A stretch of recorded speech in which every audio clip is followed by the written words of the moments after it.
Hello everyone, स्वागत है आपका एक और नए सेशन के अंदर। तो बच्चों, चैप्टर चल रहा हमारा प्रिंसिपल ऑफ मैनेजमेंट और आज इसकी कौन सी क्लास? 6th क्लास है आज इसकी। और क्या पढ़ने वाले इसके अंदर हम कंप्लीट करने वाले हैं टेक्निक्स ऑफ साइंटिफिक मैनेजमेंट। तो चलिए बच्चों, पहले करेंगे 1 मिनट में रिवाइज कि लास्ट क्लास के अंदर हमने क्या पढ़ा था। उसके बाद करेंगे आज की क्लास को कंटिन्यू और करेंगे टॉपिक को खत्म। तो बच्चों, ये टॉपिक हमारा चल रहा है, हमारा 4th टॉपिक चल रहा है और 4th टॉपिक हमारा कंप्लीट भी हो जाएगा। तो चलिए बच्चों, टॉपिक पर चलते हैं और मजे से करते हैं उसको रिवाइज। तो बच्चों, सबसे पहले हमने 4 टेक्निक्स पढ़ी थी, method study, motion study, time study और फैटिग स्टडी। एक एक को करते रिवाइज। मेथड स्टडी के अंदर ये बोला गया है कि आप बेस्ट मेथड ढूंढिए कि काम को करने का क्या होता है और उसको करने के लिए आपको किसी भी काम को छोटे छोटे एक्टिविटीज में डिवाइड करो और फिर उसको बेस्ट मेथड से करिए। तो इस तरीके से आप बेस्ट मेथड फाइंड आउट कर पाएंगे। ठीक है। क्यों करते हैं मेथड स्टडी? जिससे आप क्या कर पाओ, कम से कम खर्चे में काम को कंप्लीट कर पाओ और ज्यादा से ज्यादा आपकी एफिशिएंसी, ज्यादा से ज्यादा आपका कस्टमर सेटिस्फेक्शन इंक्रीज हो। दूसरा हमारा मोशन स्टडी। मोशन स्टडी का मतलब क्या होता है? स्टडी ऑफ मूवमेंट्स, कि काम करते समय आप क्या क्या मूवमेंट्स करते हो। और इसके अंदर हमारा मेन ऑब्जेक्टिव ये होता है कि हमारे जो अननेसेसरी मूवमेंट्स होते हैं हम उसको एलिमिनेट कर दें, जिससे हमारा काम जो है कम टाइम में कंप्लीट हो और ज्यादा से ज्यादा हमारी एफिशिएंसी इंक्रीज हो। मैंने आपको एग्जांपल दिया था बुक्स लेकर आने वाला ना, कि बुक्स ले तो आप अगली बार से क्या थे, सारी बुक्स इकट्ठे कर दिए थे। तो वैसे हमारे जो मोशंस होते हैं वो 3 तरीके के होते हैं। एक होते हैं प्रोडक्टिव, एक होता है इंसिडेंटल और एक होते हैं हमारे अनप्रोडक्टिव। तो इंसिडेंटल और जो अनप्रोडक्टिव है उनको एलिमिनेट करने की कोशिश करो, जिससे हमारा काम कम से कम टाइम में हो जाए। और ये करने के लिए आप वॉचेस वगैरह यूज कर सकते हो। ठीक है। तीसरा जो हमारा मेथड था, वो तीसरी जो हमारी टेक्निक थी वो थी टाइम स्टडी। ये टाइम स्टडी का मतलब क्या है कि किसी भी काम को करने में स्टैंडर्ड कितना टाइम लगना चाहिए। और टाइम स्टडी से क्या होगा, हम 3 चीजें कर पाएंगे। पहला, हमको ये पता लग जाएगा कि वो काम करने के लिए कितने लोग चाहिए, कितना हमारा लेबर का खर्चा आएगा, और तीसरा इंसेंटिव स्कीम क्या रखेंगे, कितना हमको एक्स्ट्रा बेनिफिट हम दे सकते हैं डिपेंडिंग अपॉन कि वो कितने कम टाइम में काम कंप्लीट करके दे रहे हैं। तो एक एग्जांपल था बॉक्स वाला, कि 20 मिनट में अगर एक बॉक्स बनता है तो 1 घंटे के अंदर 3 बॉक्स बनने चाहिए। तो एक वर्कर ब्रेक लेने के बाद दिन में कितने बॉक्स बनाना चाहिए? तो हमने देखा था 8 घंटे का अगर दिन है काम करने का, 1 घंटे का ब्रेक हटा दो तो 7 घंटे उसे काम करना चाहिए। और 7 घंटे के हिसाब से पर घंटा 3 बॉक्सेस से उसे 21 बॉक्सेस डेली बनाने चाहिए। ये हमने देखा था एग्जाम्पल के तौर पे। और लास्ट हमने टेक्निक देखी थी फैटिग स्टडी। फैटिग स्टडी का मतलब क्या होता है? पहले तो कि एम्प्लॉयज अगर लगातार काम करेंगे तो थकेंगे। जो ब्रेक जो होता है वो उनको स्टेमिना रीगेन करने में मदद करता है, जिससे वो फिर से उसी स्पीड के संग, कैपेसिटी के संग काम कर पाए। तो फैटिग स्टडी ये बोलता है कि अमाउंट ऑफ ब्रेक, मतलब 15 मिनट, 20 मिनट, टाइम कितना देना चाहिए और कितने ब्रेक्स देने चाहिए, 2 ब्रेक, 3 ब्रेक, 4 ब्रेक, जिससे हम उनकी थकान को कम से कम कर पाए और ज्यादा से ज्यादा एफिशिएंसी को क्रिएट कर पाए। बच्चों, ये था हमारा छोटा सा रिवीजन लास्ट क्लास का। आई होप बच्चों को अच्छे से क्लियर हो गया होगा। अब जो पढ़ने वाले हैं वो है आज की क्लास का टॉपिक, उसको करेंगे हम कंप्लीट। 5th जो हमारी टेक्निक है वो है, नाम बड़ा प्यारा है, डिफरेंशियल पीस वेज सिस्टम। फिर से रिपीट करेंगे नाम को, डिफरेंशियल पीस वेज सिस्टम। अब ये क्या है टेक्निक समझते हैं। देखो, टेलर बोलता था, या टेलर बोलते थे, रिस्पेक्ट से बोलना चाहिए, टेलर एक बात बोलते थे कि देखो, अगर वर्कर्स अच्छे हैं तो उनको ज्यादा पैसा दो, और वर्कर्स अगर बुरे काम कर रहे हैं तो उनको कम पैसा दो। मतलब ये, अगर एफिशिएंट वर्कर है, अगर कोई भी वर्कर कम टाइम में ज्यादा काम आपको करके दे रहा है तो उसको रिवॉर्ड देना चाहिए। और एक एम्प्लॉय है जो आलस फैला रहा है, जो हरामखोरी दे रहा है, उसको आपको कम पैसे देने चाहिए। और कम पैसे दोगे तो भैया उसको गिल्ट होगा, उसको लगेगा कि सामने वाले को ज्यादा पैसे मिल रहे हैं, मुझे कम पैसे मिल रहे हैं, क्योंकि मैं हरामखोरी दे रहा हूं, मैं आलस फैला रहा हूं। तो इसलिए फिर वो ज्यादा मेहनत करने के लिए क्या हो जाएगा, इच्छुक हो जाएगा, इंटरेस्ट हो जाएगा, मोटिवेट हो जाएगा। ठीक है। तो डिफरेंशियल पीस वेज सिस्टम से आप क्या करने वाले हो, जो टेलर बोलते थे कि हम ये डिफरेंस फाइंड आउट कर सकते हैं, कौन है जो एफिशिएंट है और कौन है जो इनएफिशिएंट है। ठीक है, रीड करेंगे और अच्छे से क्लियर होगा। He wanted to differentiate between efficient and inefficient worker, कि कौन एफिशिएंट वर्कर है, कौन कम टाइम में, कौन कर खर्चे में ज्यादा काम करके दे रहा है और कौन ऐसा नहीं करके दे रहा है। और ये करने के लिए हम अलग अलग पैरामीटर्स, अलग अलग बेसिस ढूंढते हैं वर्क स्टडी करके। वर्क स्टडी मतलब ये fatigue study, time study, method study, motion study, इनको कंबाइन कर दो तो वर्क स्टडी, कि काम की स्टडी करके हम पता लगा सकते हैं कि हाँ भाई कौन एफिशिएंट है कौन इनएफिशिएंट है। तो इन्होंने बोला कि वर्कर्स को ऐसे हम दो पार्ट्स में क्लासिफाई कर देंगे, एक एफिशिएंट और एक इनएफिशिएंट, और जो एफिशिएंट होगा उसे हम रिवॉर्ड देंगे। ठीक है, कैसे देंगे एक एग्जांपल के थ्रू समझते हैं, एग्जांपल क्लियर हो जाएगा तो आपको अच्छे से समझ में आ जाएगा। अब मान के चलो हमारा एक स्टैंडर्ड था कि दिन में कम से कम कितने यूनिट्स बनने चाहिए, 10 यूनिट बनने चाहिए। तो कोई भी वर्कर अगर 10 यूनिट बनाता है तो 10 से ज्यादा बनाता है तो उसे हम देंगे 50 रुपए पर यूनिट। एग्जांपल है, अगर हम कोई भी पर्सन 10 यूनिट या 10 यूनिट से ज्यादा बनाता है तो उसे हम देंगे पर यूनिट 10 रुपए। और अगर कोई भी पर्सन 10 यूनिट से कम बनाता है तो उसे हम देंगे 40 रुपए पर यूनिट। कितना देंगे, 40 रुपए पर यूनिट देंगे। मतलब ये जो स्टैंडर्ड से कम काम करेगा उसे 40 रुपए देंगे, जो स्टैंडर्ड से ज्यादा काम करके देगा उसे हम 50 रुपए देंगे। तो एक वर्कर है जिसने 11 यूनिट बनाए और दूसरा वर्कर है जिसने 9 यूनिट बनाए। तो जिसने 11 बनाए उसको 50 के हिसाब से पैसा मिला, मतलब उसको मिल गए 550 रुपए, 550। और जिसने स्टैंडर्ड से कम काम किया उसे 40 रुपए मिले और 40 रुपए के हिसाब से उसने कमाए 360 रुपीज। मतलब ये सिर्फ 2 यूनिट का डिफरेंस है, सिर्फ 2 यूनिट का डिफरेंस। एक ने 9 यूनिट्स बनाए, एक ने 11 यूनिट्स बनाए, लेकिन 180 रुपीज का, सॉरी 190 रुपीज का डिफरेंस आ गया। समझ में आ रहा है चीज? तो 190 रुपीज का जो डिफरेंस है ना, जो जिसको कम मिले हैं उसका खून खौलेगा कि मुझे पैसे कम मिले, मैं अगली बार और मेहनत करूंगा, मैं इससे भी ज्यादा पैसे लेकर आऊंगा। या कुछ चीज समझ में आई? तो वही चीज उन्होंने यहां पर ऊपर बोली है कि जो पर्सन स्टैंडर्ड के ऊपर कमाएगा तो उससे हम ज्यादा पैसा देंगे, और जो स्टैंडर्ड से कम काम करेगा उसे हम कम पैसे देंगे। क्लियर? तो इस पर्सन से एफिशिएंसी और इनएफिशिएंसी डिफरेंशिएट हो जाएगा, और जो इनएफिशिएंट वर्कर है वो और मोटिवेट हो जाएगा बढ़िया काम करने के लिए। आई होप बच्चों को ये चीज क्लियर हो गई होगी। डिफरेंशियल पीसवे सिस्टम, कि जो एफिशिएंट है उसे ज्यादा पैसे दो और जो इनएफिशिएंट है उसे कम पैसे दो। जो कम पैसे कमाने वाला है फिर बाद में वो कह लेगा कि यार मुझे कम मिलते हैं, क्यों ना मैं थोड़ी मेहनत कर लूं, मुझे ज्यादा पैसे मिल जाएंगे। क्लियर? ओके, कोई डाउट है? एग्जाम्पल लिख कर लेना, अच्छे से क्लियर हो जाएगा। इसके बाद जो हमारी टेक्निक आती है वो आती है फंक्शनल फोरमैनशिप। इसको इंपॉर्टेंट मार्क कर लेना बच्चों। क्या है फंक्शनल फोरमैनशिप? देखो एक एग्जांपल समझते हैं, डायग्राम समझते हैं, अपने आप क्लियर हो जाएगा। देखो हमने चैप्टर नंबर 1 के अंदर पढ़े थे types of, sorry levels of management पढ़े थे नहीं पढ़े थे? पहला था हमारा टॉप मैनेजमेंट, दूसरा हमारा कौन सा था, मिडिल मैनेजमेंट, और तीसरा कौन सा था हमारा, सुपरवाइजर या फिर ऑपरेशनल मैनेजमेंट। था ना? था। हाँ। और ऑपरेशनल लेवल मैनेजमेंट के हमने फंक्शंस देखे थे कि वर्कर्स जो फोरमैन होते हैं या फिर जो सुपरवाइजर होते हैं वो वर्कर्स से डायरेक्टली डील करते हैं, है ना? क्या वो वर्कर्स से डायरेक्टली डील करते हैं, उनको मोटिवेट करते हैं, उनको सुपरवाइज करते हैं, उनके काम को देखते हैं, उनकी क्वालिटी को चेक करते हैं। यही देखा था हमने, यही पढ़ा था हमने, बिल्कुल सही। तो फंक्शनल फोरमैनशिप का नाम ही कहां से पड़ गया, फोरमैन से पड़ गया, तो फंक्शनल फोरमैनशिप। ओके, यहां तक आपको बात थोड़ी थोड़ी समझ में आ रही है? आ रही है। तो इन्होंने बोला कि अगर हम फोरमैन वाले लेवल को, मतलब सुपरवाइजरी वाले लेवल को अगर हम ठीक कर दें तो हमारे जो वर्कर्स है वो अच्छे से काम करना चालू कर देंगे, है ना? अगर हमारा बॉस बढ़िया होगा और बॉस सही काम बताएगा तो हमारा काम और भी ज्यादा एफिशिएंट हो जाएगा। बिल्कुल सही। तो उन्होंने काफी सारी क्वालिटीज ढूंढी कि एक सुपरवाइजर के अंदर क्या क्या बढ़िया बढ़िया क्वालिटीज होनी चाहिए। टेलर भैया ना तो आराम से बैठ के इत्मीनान से कुछ क्वालिटीज बताई कि ये एक सुपरवाइजर में क्वालिटी होनी चाहिए। और ढूंढने गए तो वो ये कोई भी ऐसा एक व्यक्ति नहीं मिला जिसमें वो सारी क्वालिटीज हो।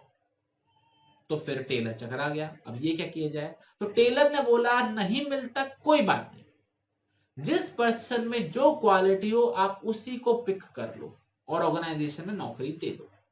तो ऐसे बना हमारा फंक्शनल फोरमैनशिप। तो इन्होंने बोला कि कोई भी सारी क्वालिटीज किसी एक भी पर्सन में नहीं आ सकती, तो इसके लिए उन्होंने बोला कि हमको कितने लोगों की जरूरत पड़ेगी, हमको 8 लोगों की जरूरत पड़ेगी।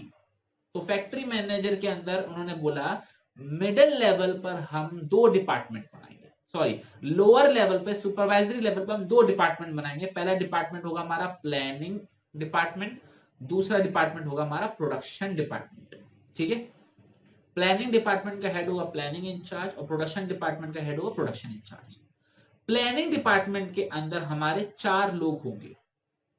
पहला इंस्ट्रक्शन कार्ड क्लर्क, दूसरा रूट क्लर्क, तीसरा टाइम एंड कॉस्ट क्लर्क और चौथा होगा डिसिप्लिनर। मतलब ये जो 4 फोरमैन होंगे हमारे प्लानिंग डिपार्टमेंट। प्रोडक्शन डिपार्टमेंट में भी हमारे 4 फोरमैन होंगे। कौन कौन से? Speed boss, gang boss, repair boss, inspector. Police inspector नहीं, पोजीशन का नाम है इंस्पेक्टर। ठीक है। तो इन्होंने बोला कि हमको 8 फोरमैन की जरूरत पड़ेगी और 8 फोरमैन होंगे 4-4 डिपार्टमेंट के हिसाब से। क्लियर? यहां तक बात आपको समझ में आई? तो उन्होंने बोला कि हमारे पास एक ऐसा वर्कर नहीं है जिसमें सारी अच्छी क्वालिटीज हो, जो हमारे वर्कर्स को अच्छे से संभाल ले, तो हमको 8 लोगों की मिनिमम जरूरत पड़ेगी। 2 डिपार्टमेंट बनाएंगे, प्लानिंग डिपार्टमेंट बनाएंगे, प्रोडक्शन डिपार्टमेंट बनाएंगे। प्लानिंग में 4 लोग को रखेंगे और प्रोडक्शन में 4 लोग को रखेंगे। यहां तक बात क्लियर हो गई? ये चारों में दोनों में चारों पोजीशंस के आपको नाम याद करने पड़ेंगे। चलो एक बार रिवाइज करते हैं। प्लानिंग डिपार्टमेंट में कौन होगा? Instruction card clerk, root clerk, time and cost clerk, discipline. Production department कौन होता है? Speed boss, gang boss, repair boss और इंस्पेक्टर। ठीक है। 2 बार लिखकर याद करोगे, आपको अच्छे से याद हो जाएगा। ओके। अब इनका काम क्या है? इन 8 लोगों का काम क्या है वो पढ़ लेते हैं। बाकी सब तो बच्चों ये ज्ञान था, मैंने आपको बता दिया। यहां से हम पढ़ने वाले हैं। प्लानिंग इंचार्ज के अंदर 4 लोग होंगे। पहला इंस्ट्रक्शन कार्ड क्लर्क, दूसरा रूट क्लर्क, तीसरा टाइम एंड कॉस्ट क्लर्क और चौथा डिसिप्लिनर। डिसिप्लिनर का काम ही पता लग गया होगा, वो क्या मेंटेन करेगा कि ऑर्गेनाइजेशन में डिसिप्लिन है कि नहीं है। बस इतना सा काम है उसका। काम बहुत सिंपल है, वो डिसिप्लिन मेंटेन कर पा रहा है कि नहीं कर पा, उसको डिसिप्लिन मेंटेन करना है बस। Okay. Time and cost clerk का काम क्या है? वो टाइम एंड कॉस्ट शीट तैयार करेगा। मतलब ये हर कोई वर्कर कितने टाइम में काम कंप्लीट करके दे रहा है और कितने खर्चा करवा रहा है काम करने के लिए, वो प्रिपेयर करने का काम किसका होगा? टाइम एंड कॉस्ट क्लर्क का होगा। जिससे हम पता लगा पाएंगे कि हर वर्कर्स कितने टाइम में कोई काम कंप्लीट करके देता है, कितने वो ब्रेक्स लेता है, कैसे वो काम करता है और कितने खर्चे में वो काम करके हमको दे रहा है। रूट क्लर्क ये बताएगा कि प्रोडक्शन कैसे करा जाना चाहिए, पहले क्या बनना चाहिए, फिर क्या बनना चाहिए, फिर क्या बनना चाहिए, तो वो रूट ऑफ प्रोडक्शन बताएगा। और इंस्ट्रक्शन कार्ड क्लर्क क्या होगा? वो इंस्ट्रक्शंस देगा सारे वर्कर्स को कि कब क्या काम होना चाहिए। क्लियर? बहुत ही सिंपल। इंस्ट्रक्शन कार्ड क्लर्क बताएगा instruction, route clerk route of production बताएगा, time and cost card clerk time and cost sheet तैयार करेगा और डिसिप्लिन मेंटेन करके चलेगा। ठीक है। प्लानिंग डिपार्टमेंट के अंदर ये काम होगा। ठीक है। ओके। ये डायग्राम आप चाहे तो स्क्रीनशॉट ले लेना, नहीं तो आपके बुक में है ही ऑलरेडी, तो स्क्रीनशॉट लेने की जरूरत है नहीं। अब बात करते हैं प्रोडक्शन डिपार्टमेंट के बारे में। प्रोडक्शन डिपार्टमेंट के अंदर प्रोडक्शन इंचार्ज उसका हेड होगा। उसके अंदर 4 लोग होंगे। Speed boss, gang boss, repair boss और इंस्पेक्टर। इंस्पेक्टर का काम है क्वालिटी चेक करना कि काम बढ़िया तरीके से हो रहा है कि नहीं हो रहा है। ठीक है। प्रोडक्ट की क्वालिटी कॉम्प्रोमाइज नहीं होनी चाहिए। रिपेयर बॉस का ये काम है कि भैया मशीन्स और टूल्स प्रॉपरली काम कर रहे हैं कि नहीं कर रहे हैं। अगर नहीं कर रहे हैं तो फटाफट से उनको ठीक करके दे। रिपेयर बॉस से नाम पता लग रहा है कि भैया काम ठीक, मशीन ठीक ठाक है, टूल्स ठीक ठाक है, नहीं है तो रिपेयर करके दे। ओके। गैंग बॉस का क्या काम है? गैंग बॉस नाम से थोड़ा सा अजीब लगता है, लेकिन गैंग बॉस का ये काम है कि जैसे वर्कर्स आए उसको मशीन्स और टूल्स रेडिली मिले, जिससे टाइम वेस्ट ना हो। मतलब जैसे होता है ना, कभी कभार वर्कर्स फैक्ट्री के अंदर आते हैं, वो हाथ पांव पहुंचते हैं, मशीन चालू करते हैं, मशीन गर्म होती है, इतने में आधा घंटा निकल जाता है और आधा घंटे से भी लोग बातें करते हैं। तो गैंग बॉस का काम ये होता है कि वर्कर्स पहुंचते ही उनको मशीन रेडी मिले कि तुरंत वो काम करना स्टार्ट कर दें, जरा सा भी टाइम वेस्ट ना हो। तो गैंग बॉस का काम ये है कि to keep the machine and tools ready for the workers for operation. Clear? Okay. और स्पीड बॉस का काम ये है कि ये चेक करना कि काम हमारा टाइमली कंप्लीट हो रहा है कि नहीं हो रहा है। और टाइमली का मतलब ये नहीं कि सिर्फ टाइम पे काम कंप्लीट करना है, ये देखना है कि काम एक्यूरेटली कंप्लीट हो रहा है कि नहीं हो रहा है। ध्यान रखना, टाइमली एंड एक्यूरेटली। टाइम पे काम कंप्लीट करना हमारा ऑब्जेक्टिव नहीं है, टाइम पर सही काम को कंप्लीट करना हमारा ऑब्जेक्टिव है। ठीक है। क्लियर हो गया? कोई भी डाउट? एक बार मैं फिर से डायग्राम दिखा रहा हूँ। इंस्ट्रक्शन कार्ड क्लर्क का काम क्या है? इंस्ट्रक्शन देना वर्कर्स को। रूट क्लर्क का काम क्या है? रूट ऑफ प्रोडक्शन बताना। टाइम एंड कॉस्ट क्लर्क का काम क्या है? Time and cost sheet banana. Discipline का काम क्या है? डिसिप्लिन मेंटेन करना। स्पीड बॉस का काम क्या है? टाइमली और एक्यूरेटली काम हो रहा है कि नहीं हो रहा है ये चेक करना। गैग बॉस का काम क्या है? मशीन्स और टूल्स को रेडी करके रखना कि वर्कर्स आए सीधा काम करें। रिपेयर बॉस का ये काम है कि मशीन्स और टूल्स रिपेयर हैं, काम सही से काम कर रहे हैं कि नहीं कर रहे हैं। और इंस्पेक्टर का काम है क्वालिटी चेक करना कि हमें प्रोडक्ट की क्वालिटी कैसी, कॉम्प्रोमाइज तो नहीं हो रही। क्लियर? कोई डाउट हो तो इसमें बताओ फटाफट से। ओके, तो यहां से आपको पता लगेगा फंक्शनल फोरमैनशिप जो है एक टेक्निक है साइंटिफिक मैनेजमेंट की, लेकिन इसके दो प्रिंसिपल से नाते हैं, दो प्रिंसिपल से जुड़ा हुआ है। एक प्रिंसिपल हमारा डिवीजन ऑफ वर्क और दूसरा प्रिंसिपल है हमारा unity of command. Division of work के अंदर हमने बात पढ़ी थी कि काम को छोटे छोटे पार्ट्स में डिवाइड करो और फिर वो काम उन स्पेशलिस्ट लोगों से काम करवाओ जो उसको काम करने में एक्सपर्ट हो, जिससे स्पेशलाइजेशन होगा, एफिशिएंसी मेंटेन होगी, है ना। तो हमने क्या किया, फोरमैन के काम को, सुपरवाइजर के काम को 8 पार्ट्स में डिवाइड किया और 8 लोगों को लेकर आए। मतलब हमने काम को फर्दर डिवाइड किया, स्पेशलिस्ट लोगों से लेकर आए। तो मतलब हम ये बोल सकते हैं कि डिवीजन ऑफ वर्क का एक्सटेंशन है। बोल सकते हैं नहीं कि बोल सकते हैं? बिल्कुल सही। लेकिन लेकिन लेकिन हमने एक प्रिंसिपल और पढ़ा था unity of command. Unity of command के अंदर हमने क्या पढ़ा था कि हर एक एम्प्लॉय को एक ही बॉस से ऑर्डर मिलना चाहिए, एक ही बॉस से। अदरवाइज वो कंफ्यूज हो जाएगा कि किसकी बात पहले माने, किसकी बात बाद में माने, है ना। कंफ्यूजन हो सकता है, डुअल सबऑर्डिनेशन को अवॉइड करना चाहिए। लेकिन यहां पर हमारा जो वर्कमैन है ये 8 लोगों से ऑर्डर ले रहा है। समझ रहे हो चीज को? तो यहां तो यूनिटी ऑफ कमांड की धज्जियां उड़ा दी गई हैं, ठीक है ना। यूनिटी ऑफ कमांड यहां पे वायलेट हो रहा है, कॉन्ट्रडिक्ट हो रहा है, लेकिन ऐसा ही है। डिवीजन ऑफ वर्क का एक्सटेंशन है, यूनिटी ऑफ कमांड का कॉन्ट्रडिक्शन है। ये तो एग्जाम में अगर क्वेश्चन आता है तो विच प्रिंसिपल या which technique is the extension of division of work, तो आंसर आपका फंक्शनल फोरमैनशिप। और एक क्वेश्चन आता है कि which technique contradicts unity of command, तो इसका आंसर भी फंक्शनल फोरमैनशिप ही होगा, ठीक है।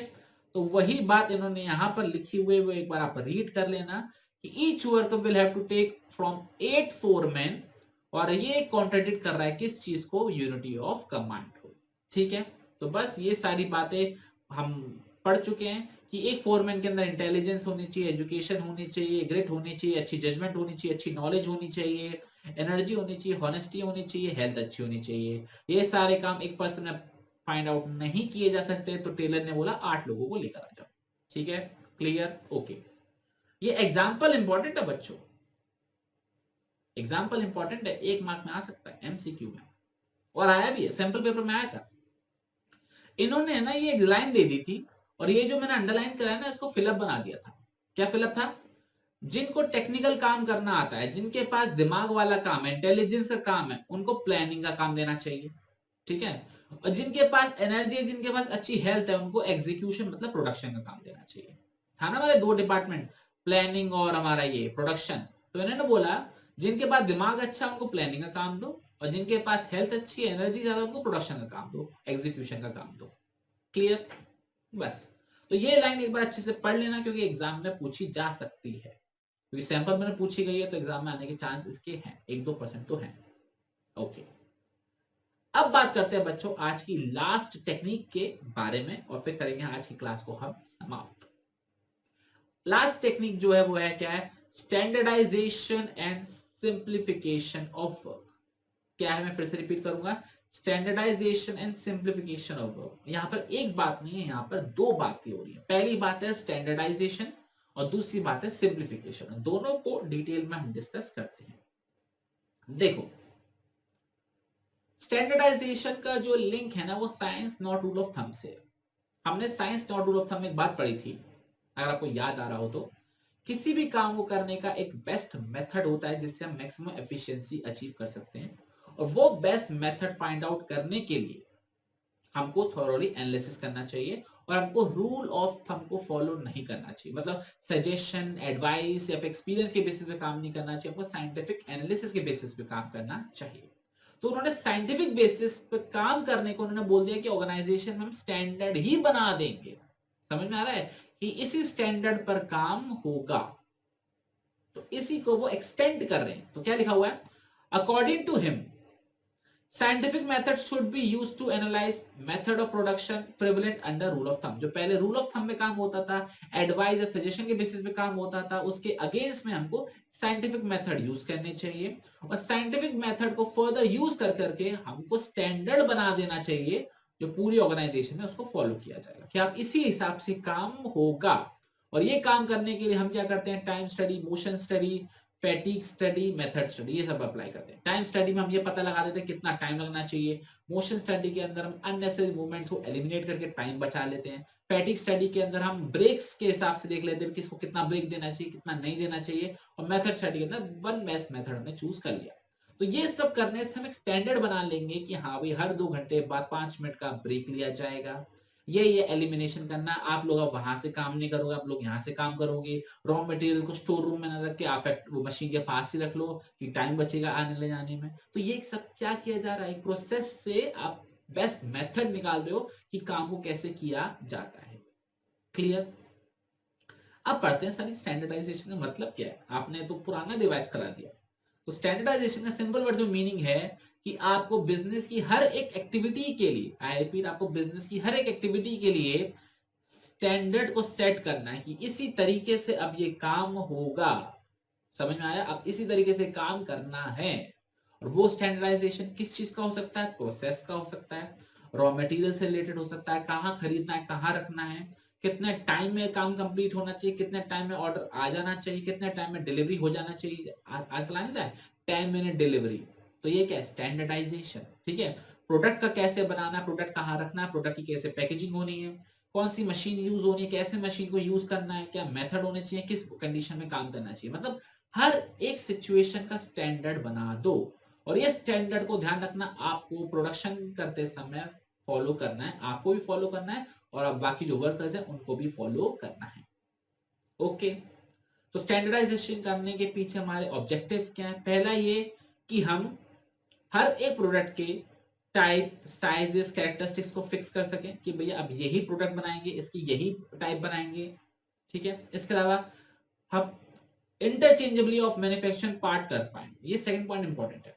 इसका मतलब क्या है, मान के चलो मैं ऐसे 10 पेन बनाता हूं, ठीक है, अलग अलग, एक रेड, एक ब्लू, एक ब्लैक, एक व्हाइट, अलग अलग कलर के बनाता हूं। तो मतलब ये प्लास्टिक बॉडी जो है वो मैं हर एक प्रोडक्ट में यूज कर सकता हूं। हाँ, तो मतलब ये इस बॉडी का पार्ट दूसरी मशीन, दूसरे प्रोडक्ट में लग सकता है, दूसरे का तीसरे में लग सकता है। तो ऐसे में क्या होगा, हमको अलग अलग पार्ट्स नहीं बनाने पड़ेंगे। तो हम इंटरचेंजेबली यूज कर सकते हैं इस मशीन का पार्ट उस मशीन में, उस प्रोडक्ट का पार्ट उस प्रोडक्ट में। तो इससे क्या होगा, हमारा अलग अलग प्रोडक्ट्स बनाने का जो टेंशन होगा वो खत्म ही हो जाएगा। क्लियर।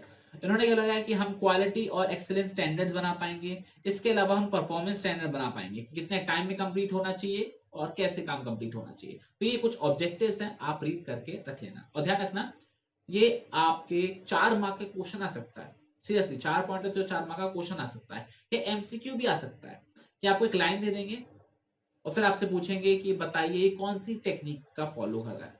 ठीक है। ओके। तो स्टैंडर्डाइजेशन हमारा क्लियर हो गया। अब बात करते हैं सिंप्लीफिकेशन का। सिंप्लीफिकेशन का मतलब भी बड़ा सिंपल है। और सिंपल क्या है कि हाँ भाई हर एक चीज करने की जरूरत नहीं है, हर एक चीज करने की जरूरत नहीं है। वो काम करो जिसमें आप सबसे ज्यादा बेहतर हो। एक टीचर है, ये बहुत सारे टीचर्स होते हैं, लेट्स सपोज, जो आपको अकाउंट्स भी पढ़ाएंगे, आपको बिजनेस स्टडीज भी पढ़ाएंगे, जो आपको इकोनॉमिक्स भी पढ़ाएंगे। वही टीचर आपको मैथ्स पढ़ा रहे हैं, वही टीचर आपको इंग्लिश पढ़ा रहे हैं, वही टीचर आपको फिजिकल एजुकेशन पढ़ा रहे हैं, वही टीचर आपको कंप्यूटर पढ़ा रहे हैं। मतलब ये एक टीचर आपको सारे सब्जेक्ट पढ़ा रहा है। तो मुझे एक बात बताओ कि वो सारे सब्जेक्ट उतने ही एफिशिएंसी से, उतने ही बेहतर तरीके से पढ़ा सकता है जितने 1 या 2 सब्जेक्ट है जिसपे उसकी पकड़ है। मैं अपनी बात कर लेता हूँ, मैं अकाउंट्स पढ़ाता हूँ, मैं इको पढ़ाता हूँ, मैं बिजनेस पढ़ाता हूँ, ये तीनों सब्जेक्ट में मेरी कमांड है। लेकिन मैं आपको इंग्लिश पढ़ाना चालू कर दूं, मैं आपको मैथ्स पढ़ाना चालू कर दूं, मैं आपको कंप्यूटर पढ़ाना चालू कर दूं, क्या मैं आपको अच्छे से पढ़ा पाऊंगा? नहीं पढ़ा पाऊंगा। तो मुझे क्या सारे सब्जेक्ट पढ़ाने चाहिए या वो पढ़ाने चाहिए जिसमें मैं बेहतर हूं, जिसमें मैं बेहतर हूं।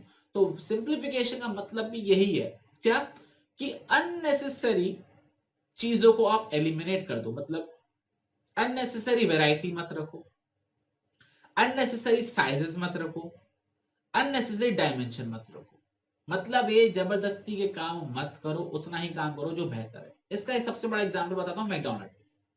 मैकडॉनल्ड जब नया नया ओपन हुआ था तो उन्होंने बहुत सारा खाने पीने का सामान रखा था, लेकिन फिर बाद में उन्होंने सेल्स को एनालाइज किया, और सेल्स को एनालाइज करने के बाद उनको पता लगा कि तीन चीजों की बिक्री सबसे ज्यादा होती है, बर्गर्स की, कोक की और फ्रेंच फ्राइज की। तो उन्होंने क्या किया, उन तीन के अलावा सारे प्रोडक्ट्स बंद कर दिए और फिर उन्हीं तीनों पर फोकस किया, और उनकी सेल्स जो है वो काफी गुना ज्यादा बढ़ गई। तो वही है, रिड्यूस या फिर एलिमिनेट ही कर दो unnecessary variety, unnecessary size, unnecessary dimension. इससे एक बार एग्जाम में क्वेश्चन भी आया था कि एक लेडी थी जिसकी कॉफी शॉप थी, और कॉफी शॉप में बहुत अलग अलग वैरायटी के अलग अलग फ्लेवर की कॉफी बनाती थी, लेकिन उसके दो ही फ्लेवर जो थे वो सबसे ज्यादा बिकते थे। तो उसने उसने क्या किया, बाकी सारे फ्लेवर्स को एलिमिनेट कर दिया, क्योंकि बिकते तो थे नहीं, एक दो आ रहा है, कोई आ रहा है तो आ रहा है। तो बताओ उसने कौन सी टेक्निक फॉलो करी, तो उसने सिंप्लीफिकेशन फॉलो करी। ये एग्जाम में पूछा जा चुका है, बोर्ड का क्वेश्चन बता रहा हूं मैं आपको। तो वही लिखा हुआ है, simplification eliminate unnecessary diversity of product. जबरदस्ती के अलग अलग प्रोडक्ट मत बनाओ। इससे क्या होगा, आपकी जो लेबर की कॉस्ट है वो बचेगी, आपकी मशीन की कॉस्ट, आपके टूल्स की कॉस्ट है वो बचेगी। इससे क्या होगा, आपको ज्यादा स्टॉक मेंटेन नहीं करना पड़ेगा, आप मशीन को अच्छे से यूज कर पाओगे, और आपकी जो सेल्स है वो भी ज्यादा इंक्रीज हो जाएगी। और ये काम जो है नोकिया, टोयोटा, माइक्रोसॉफ्ट जैसी कंपनी ऑलरेडी कर चुकी है। क्लियर? ओके। तो बच्चों आज हमने कितनी टेक्निक्स पढ़ी? हमने आज पहली पढ़ी डिफरेंशियल पीस स्पेस सिस्टम, दूसरी हमने पढ़ा फंक्शनल फॉर्मेशन, और तीसरा पढ़ा हमने स्टैंडर्डाइजेशन एंड सिंप्लीफिकेशन। हमने तीन टेक्निक्स पढ़ी। आई होप बच्चों आपको अच्छे से क्लियर हो गई होंगी। अगर नहीं हुई है तो एक बार आप बुक रीडिंग कर लेना, नहीं तो वीडियोस को एक बार फिर से देख लेना, आपको अच्छे से क्लियर हो जाएगा। तो चलिए बच्चों, आज की क्लास को करते हैं यही समाप्त। आपसे मुलाकात करेंगे नेक्स्ट क्लास के अंदर, जिसके अंदर हम फर्दर चैप्टर को कंटिन्यू करेंगे। तब तक अपना बहुत बहुत ख्याल रखना, पढ़ते रहना और खुश रहना। जय हिंद, जय भारत, बाय बाय।